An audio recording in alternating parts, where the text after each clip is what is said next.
Paul, ça va? Ah mec. Dis-moi, t'as acheté un nouveau scooter? Non, c'est encore mieux mec, c'est une Vespa. Mais une Vespa, c'est un peu à l'ancienne quand même, hein. C'est old school, hein. En plus, la couleur rouge, excuse-moi, ça passe pas, quoi. Mec, c'est old school, c'est comme ta veste en cuir, tes Ray-Ban et ta Mini. Par contre, ça a un nom, ça. C'est du rétro-marketing.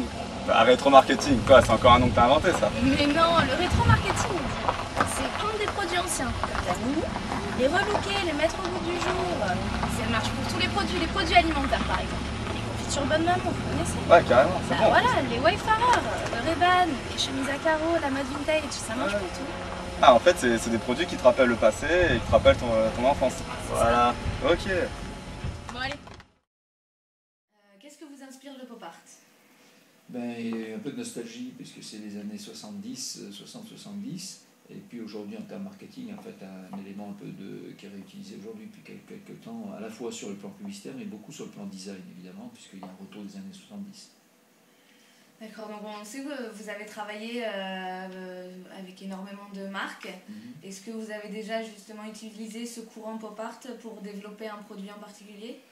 Oui, en fait, on l'a été notamment sur la confiserie, dans le domaine de la confiserie avec Hollywood Chewing Gum, et c'est le groupe General Foods, et avec Crema aussi.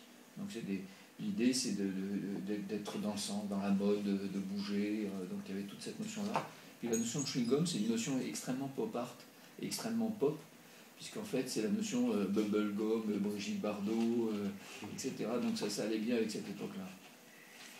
Et pour vous aujourd'hui, quelle est l'image du pop art pour notre génération justement?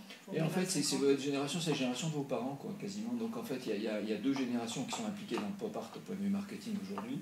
C'est celle des adultes qui avaient 20 ans dans les années 70, et puis celle de leurs enfants qui ont vu à la maison un certain nombre d'éléments, et qui voient encore une lampe évocation design des années 70, qui voient surtout des pochettes de disques, je veux dire. Donc ça, c'est un point majeur, c'est que le pop art s'est développé à la fois évidemment par des acteurs, par des acteurs du pop art comme Andy Warhol, mais ça s'est aussi développé beaucoup par la pochette de disque, car la pochette de disque est un élément de communication très important à cette époque-là. Et, quand vous voyez une publicité ou une marque comme Coca-Cola par exemple qui propose justement des produits très très connus depuis très longtemps sous la forme pop art, ça vous inspire quoi, le fait d'utiliser le pop art pour peut-être relancer le produit? Alors, je ne sais pas si c'est vraiment avec le pop art. Alors, ce que ça m'inspire, c'est peut-être l'idée d'un attachement, d'une émotion déjà vécue collectivement,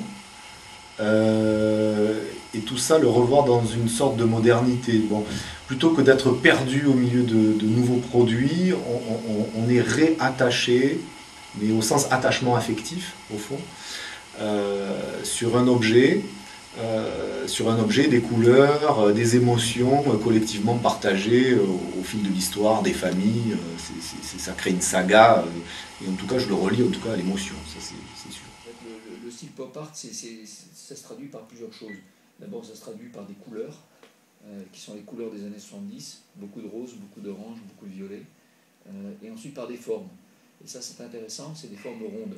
Donc, quand on parlait de la R5, par exemple, la R5 était une voiture avec des phares assez arrondis, etc. Donc, on évitait les coins, tout était arrondi dans le pop art.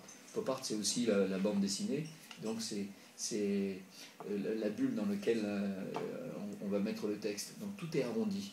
Donc, dans le pop art, c'est pour ça que je dis que c'était une culture de bulles de savon, bulles de chewing-gum, etc. En termes de forme, c'est que des formes arrondies, on évite les angles. Et donc ça, pendant un moment, comme on est revenu à des angles un peu après, parce que les modes sont comme ça, elles réagissent, aujourd'hui on revient un peu à de l'arrondi. Donc on a un arrondi qui s'est un peu profilé. Si vous voyez l'évolution par exemple des phares d'automobile, prenez les phares de Peugeot, aujourd'hui c'est une sorte d'œuf presque prolongé, très évidé. Donc est mort le phare rond, et le phare carré aussi est mort. Alors le pop art, lui, c'était une sorte de carré ou de rectangle dans lequel on arrondissait les angles. Voilà, ça c'était très important à ce moment-là. L'autre point, c'est que c'était des couleurs vives, des aplats de couleurs. Donc en fait, on prenait, comme dans une bande dessinée, pas de nuances dans les couleurs, des couleurs très vives. Donc aujourd'hui, il y a un petit peu cette demande. On voit dans l'habillement des jeunes, quand vous sortez, vous voyez que des gens en noir autour de vous, hein, dans les soirées étudiants et tout. Et en fait, de temps en temps, justement, il y en a qui ont envie de trancher les couleurs vives. C'est encore une fois un retour aux années 70 et un peu de pop art aussi. Donc le courant pop art traverse les âges en fait finalement. Traverse les générations.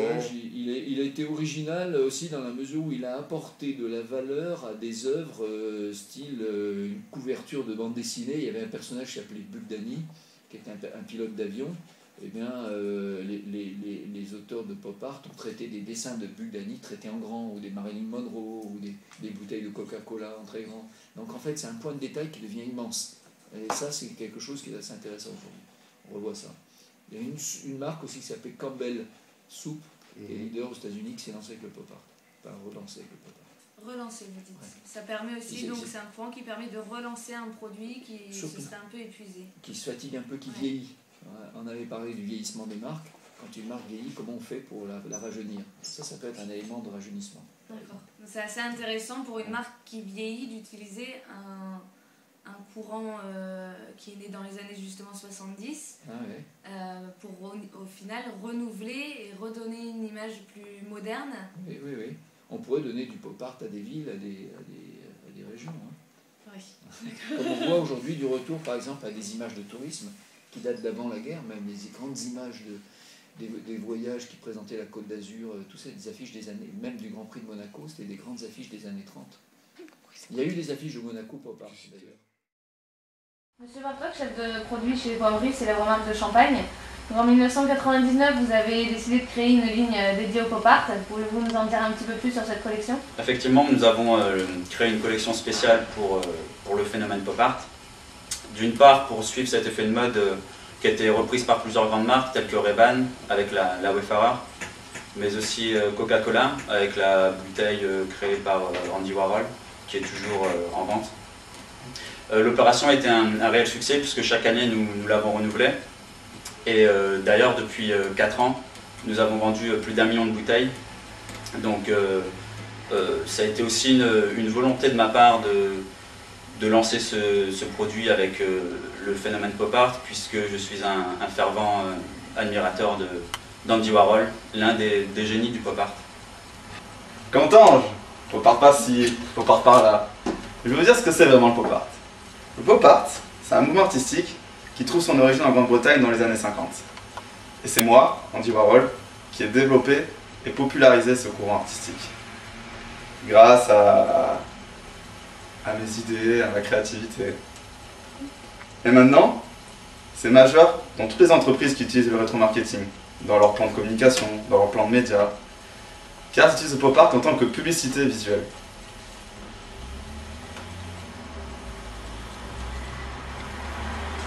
C'était Andy Warhol pour Remède.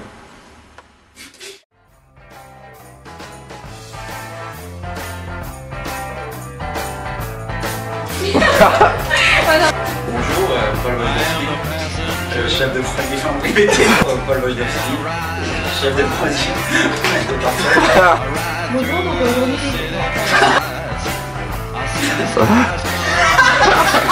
Monsieur Bartok, chef de produit chez Poivry, Monsieur Bartok, chef de produit chez Poivry. Monsieur Bartok, chef de produit chez Poivry, c'est la remarque de Champagne.